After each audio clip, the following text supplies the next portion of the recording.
Saudações, sociedade! Aqui quem vos fala é o Miguel Abdala e está começando mais um Contrasenso Comum, seu canal de psicologia e comportamento. Oh, ok.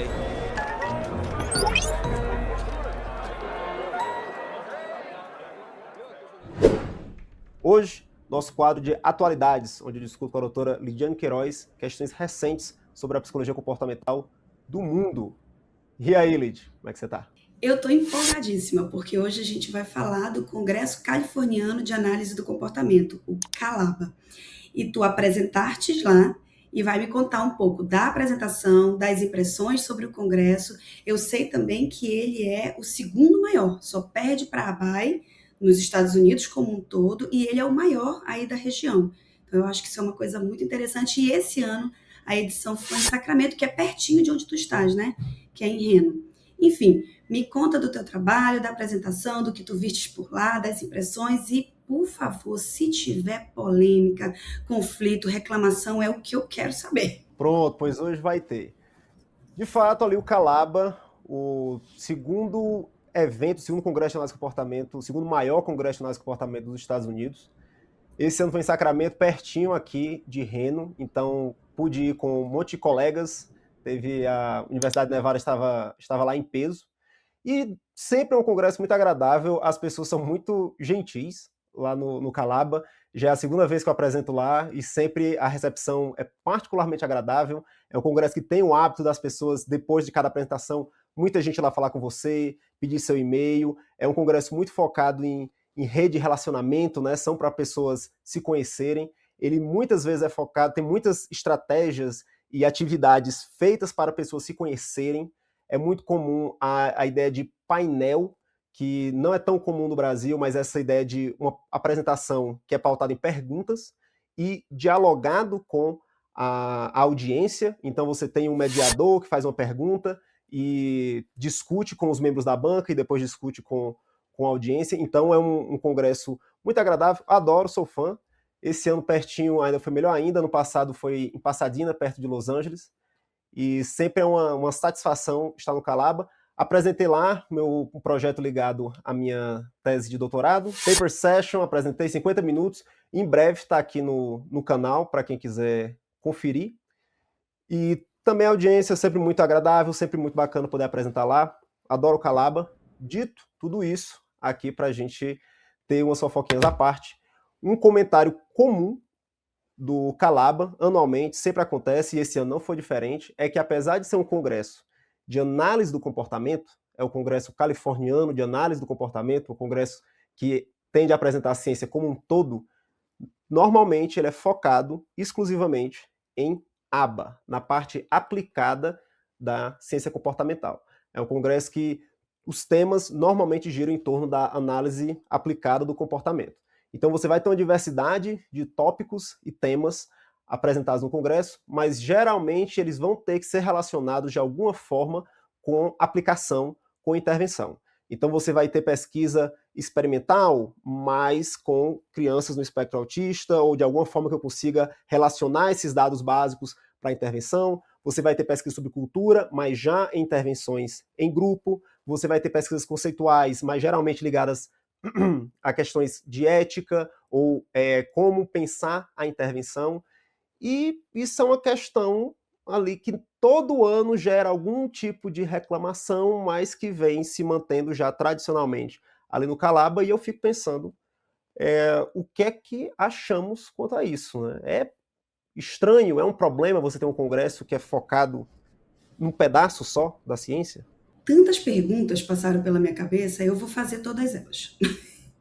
Acho que uma coisa que eu achei interessante do que tu trouxestes é em relação ao ambiente ele ser arranjado de forma que promova a interação entre as pessoas. Que as pessoas conversem, que as pessoas troquem contatos. Então, tem ali um direcionamento, talvez no fortalecimento das relações da comunidade. As pessoas acabam trocando seus interesses, né? Falando sobre seus assuntos de interesse. E a gente está aqui nesse mundo para ganhar dinheiro. E é o dinheiro que move as coisas, querendo a gente ou não, gostando da gente ou não. Então, quando tu trouxestes essa tua fala do final, né? Acaba sendo sempre um tópico a questão de que as apresentações, os temas, eles são voltados para a aplicação, mesmo sendo... Eu começo a pensar sobre uma ciência, ela é construída por pessoas e pelos interesses das pessoas. E esse interesse, esse direcionamento, ele vai sendo dado pelo momento atual, pelas condições, E quando a gente olha para isso, o que as pessoas querem saber, o que faz com que elas se inscrevam, porque tu me disseste que tem mais ou menos um volume de 1.000 inscritos por edição, o que é um bom volume de pessoas, ou seja, muitas pessoas interessadas, e se esse volume é mantido, é porque os assuntos que estão sendo trazidos interessam a quem está indo. E os assuntos que mais interessam são aplicados. Eu fico me perguntando quem é que reclama. É quem não gosta da aplicação? É quem não está na aplicação? O que é? É disputa de território? Então, eu fiquei, enquanto tu estavas me contando da apresentação e da pauta, né, sobre ser aplicado ou não, eu fico pensando quem que reclama? Por que reclama? E se olhar para o número de apresentações voltadas para a aplicação, se isso não reflete exatamente o interesse e uma demanda da comunidade. Pois é, esse é, para mim, o ponto central ali é o interesse da comunidade ou é onde o dinheiro está? E essa eu acho que vem daí a discussão. Desculpa te interromper, mas a comunidade não se interessa onde o dinheiro está? Não, somente é isso, então, o nosso interesse na ciência do comportamento, o nosso interesse de fazer uma ciência comportamental é para ganhar dinheiro, a gente vai guiar as nossas pesquisas, os nossos interesses em coisas que vão nos dar dinheiro, e eu acho que vem daí essa discussão, porque dando dinheiro tem uns 3 campos que a gente vai dizer que dá dinheiro na ciência comportamental. A gente está falando de intervenção no espectro autista, a gente está falando de OBM, organizacional, e no Brasil, mais do que nos Estados Unidos, mas a gente também fala de clínica, né? Também é um lugar onde o dinheiro acontece. Se for o caso, se aqui é onde o dinheiro está, a gente só vai fazer pesquisa e só vai entender sobre esses casos, então, quanto às pessoas que reclamam, quem está estudando com os seus ratinhos, quem está fazendo pesquisa básica ali com animais não humanos, eu só posso fazer pesquisa com esses organismos se eu conseguir convencer de que esse dado vai ser transformado de alguma forma no futuro. Quem faz pesquisa conceitual, epistemologia, você vai discutir os postulados fundamentais da filosofia para a ciência do comportamento. Precisa disso? Não vai dar dinheiro tão cedo. Sinto muito a ler os filósofos de plantão, vai ser difícil você conseguir monetizar esse tipo de conhecimento. Logo, não deve ter espaço nos congressos. Uma solução que a ABAI, né, a Associação Internacional de Análise do Comportamento, teve para isso, foi que o que estava acontecendo lá? Cada vez mais só havia palestra sobre autismo. Só havia pesquisa e palestra sobre autismo. Todo o outro ramo de interesses, né, cultura, filosofia, a EC, todos esses outros temas da ciência comportamental eram minoria. Quase não havia palestra. O que é que eles fizeram? Criaram um outro congresso. Tem um congresso da ABAI só para autismo e tem um congresso geral. Ainda assim, é uma reclamação constante que só existe, a maioria das apresentações são ligadas à intervenção para indivíduos no espectro autista. Então, a reclamação normalmente vem das pessoas que estão nessas áreas não tão agradáveis financeiramente, não tão estratégicas financeiramente. E aí eu acho que essa é a discussão.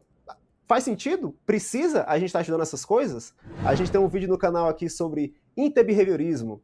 Já vai sair o vídeo no canal sobre comportamento pré-corrente. A gente precisa estar estudando essas coisas que não estão dando dinheiro agora.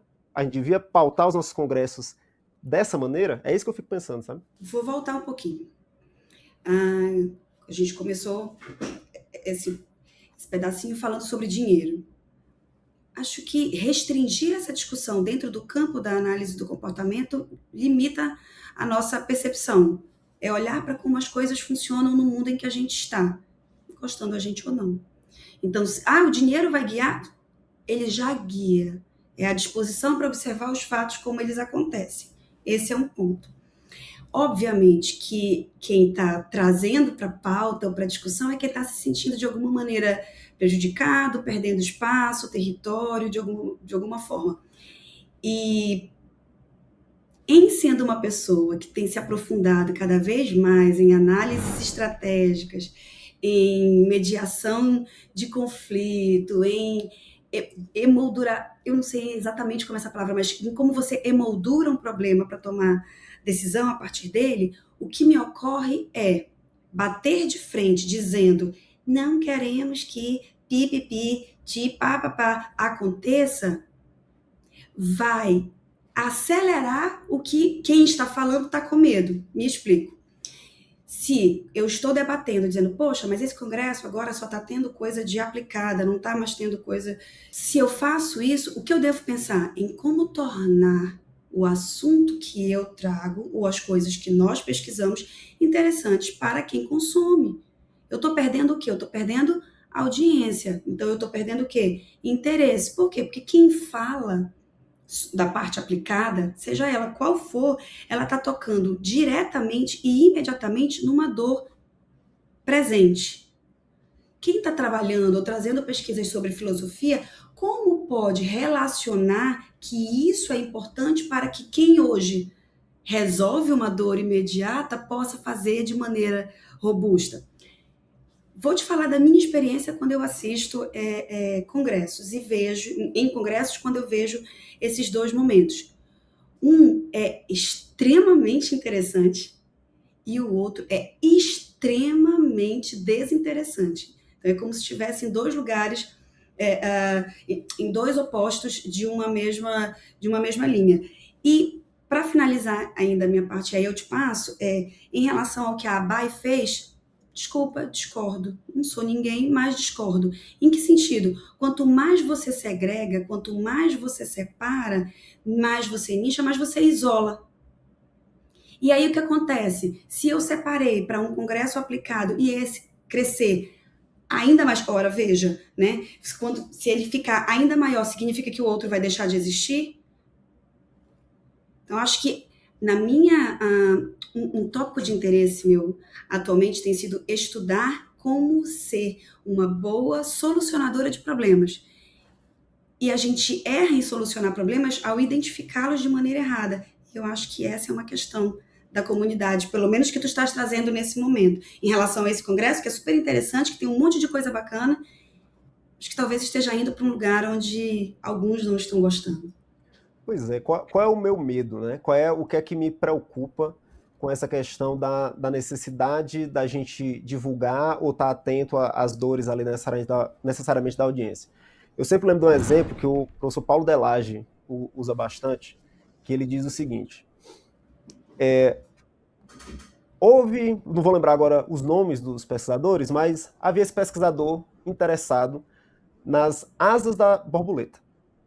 Então, se percebeu que as asas da borboleta, elas são idênticas, mas milimetricamente, microscopicamente idênticas uma à outra. E foi se estudar, né, percebeu que, por que é isso? É porque antes ela era uma coisa só, né, que saía e depois se dividia, então ali, produto disso. Acho que é difícil pensar numa pesquisa mais inútil, né? É difícil pensar numa pesquisa mais desinteressante. As asas da borboleta, por que elas são iguais? Essa pesquisa foi a pesquisa que começou os trabalhos sobre células-tronco, que estão sendo utilizadas hoje em dia para a gente pensar em cura do câncer, cura de Alzheimer e uma série de outras condições. Eu acho que isso exemplifica bem o funcionamento da ciência. A ciência não tem como propósito salvar o mundo ou resolver necessariamente os problemas. A gente quer entender as coisas, a gente tende a entender e explicar por que as coisas acontecem. Entendendo como as coisas acontecem, a gente acaba que por salvar o mundo e fazer a sociedade um lugar melhor. Mas quando esse é o objetivo inicial que leva a outro, eu acho que acaba acontecendo esse tipo de fenômeno que a gente está discutindo aqui no caso do Calaba. Precisa justificar quando é que a asa da borboleta vai curar o câncer. E a gente não sabe disso. A gente não sabe inicialmente quando a asa da borboleta vai curar o câncer, sabe? Perfeito. Acho que a gente está, assim, alinhado. Eu preciso contar para quem está querendo a cura. Tem o cara que está dizendo eu tenho a cura do câncer, tem o cara que está querendo consumir a cura do câncer. E tem eu que preciso dizer, vocês estão entendendo que sem mim vocês não vivem? O que eu acho é que falta isso. Em quem está do lado daqui. Não é eu tornar um espetáculo, tornar um show. Esse é um outro fenômeno daqui do Brasil, eu não sei como é que está aí nos Estados Unidos, mas aqui a gente não está tendo exatamente congressos. Aqui são os Lollapaloozas, assim, da, da ciência, se é que eu posso colocar entre aspas tudo isso, mas principalmente eu acho que o que é importante aqui é quanto mais a gente se separa e mais a gente se torna estranho, esses dois núcleos, todo mundo perde. Então, manter numa linha de perspectiva da importância dos dois lados vale muito a pena. E, de repente, colocar, inclusive, mesas, espaços em que esses dois extremos possam conversar e que eles possam se alinhar. É muito mais relevante isso do que reclamar, e eu falo reclamar porque aqui eu vejo a mesma coisa, tá? Reclamar, porque agora só se fala disso, agora só se traz isso. Então, como que a gente pode fazer uma linha? Isso é super interessante, eu não sei como é que as pessoas aí, de um modo geral, pensam, eu sei como tu pensas, tu acabaste de trazer como tu pensas, mas eu não sei para que lado tem caminhado essa discussão, ou se é só jogado ao vento. Que ruim que tá assim, mas não se caminha exatamente. De forma geral, eu acho jogada ao vento, até porque os financiamentos de temas não ligados a esses que são mais facilmente monetizáveis, eles têm ficado cada vez mais difíceis de serem pesquisados. Então a gente está vivendo hoje um momento, nos Estados Unidos, mas acredito que no Brasil também, de dificuldade de financiamento. Então está cada vez mais difícil financiar, e um dos momentos, financiar pesquisas, né? E uma das alternativas, uma das soluções para tentar conseguir melhor financiamento é justamente essa ida para o aplicado, né? Essa ida para a intervenção, essa tentativa de justificar. Então, eu concordo demais com o que tu disse, em espaço como o Congresso, seria o local para trazer essa discussão, para tentar deixar essa integração, né, de aplicado, experimental e conceitual mais alinhada, não porque o final é a intervenção, mas porque elas se retroalimentam. Né? Você precisa ter produções em todas elas para que você consiga desenvolver sua ciência. Então, acho perfeitamente como fazer isso. Realmente estou curioso para ver se a gente vai conseguir, enquanto psicologia comportamental, solucionar essa questão. Porque o que eu percebo aqui tem acontecido esse corte de gasto, né? Essas políticas de austeridade para a ciência como um todo, e muitas vezes focada por conta da atual gestão em como determinados temas devem guiar o financiamento. Não é mais... É importante pesquisa em psicologia, é importante pesquisa em física, mas um determinado tema merece financiamento, outro determinado tema não merece, sabe? Acho que para a gente finalizar assim, um pouco esse quadro, pensando na seleção, né, nessa tomada de decisão de como manter financiamentos, pensando nas pesquisas aplicadas e pensando no impacto que pesquisas e tecnologias que estão sendo desenvolvidas para lidar com o transtorno do espectro autista, que eu acho que isso é um tópico muito relevante, aqui no Brasil é muito relevante. Acho que a gente teria horas e horas para ficar conversando só sobre esse cenário em relação ao espaço que autismo tem ocupado na análise do comportamento. Em sendo uma pessoa extremamente apaixonada por esse conhecimento, por essa ciência, eu vejo que na atualidade tem sido onde se observa com maior precisão o impacto positivo, transformador dos conhecimentos analítico-comportamentais. E por isso chama tanta atenção, e por isso as pessoas querem mais e querem fazer mais. E vendo aqui, né, quando tu colocaste, mas é o objetivo da ciência salvar o mundo? Talvez eu seja uma apaixonada, porque para mim mesmo que seja pesquisando a diferença da asa da borboleta, mesmo que seja escrevendo coisas filosóficas que talvez para quem está lá na ponta tenha dificuldade de entender, e mesmo que talvez quem esteja pesquisando nesse momento não consiga responder a essa pergunta ou apresentar uma cura, mas sim, se você olhar num contínuo, para mim, sim. Especialmente no dia de hoje que a gente está vivendo, olhando para o cenário geopolítico, assim, onde existe um objetivo massivo em tornar as pessoas menos competentes em compreender, em argumentar, em dialogar suas diferenças, é ainda mais relevante a gente pensar que a ciência é um lugar onde as coisas podem se tornar diferentes para o mundo. Perfeitamente. Fico curioso para saber a opinião da nossa audiência também. Deixa aí nos comentários o que é que você achou, qual é o objetivo da ciência, a gente tem que estar lutando para salvar o mundo, quem é a responsabilidade de organizar os temas, é a própria comunidade ou as associações deveriam agir de alguma forma para condicionar o que é que a gente devia estar vendo no nosso congresso? Comenta aí para a gente conseguir continuar produzindo conteúdo ligado a isso. Se você gosta desse tipo de conteúdo, considere se inscrever no canal se você não for inscrito. Quer ajudar a gente a continuar produzindo com essa qualidade aqui os vídeos? Só deixar o joinha, clica aí no like, que ajuda demais a que esse vídeo chegue a outras pessoas. E se quiser continuar recebendo o conteúdo aqui do Contrassenso Comum, só ligar o sininho. Esse foi o nosso vídeo de hoje e até a próxima. Oh, okay.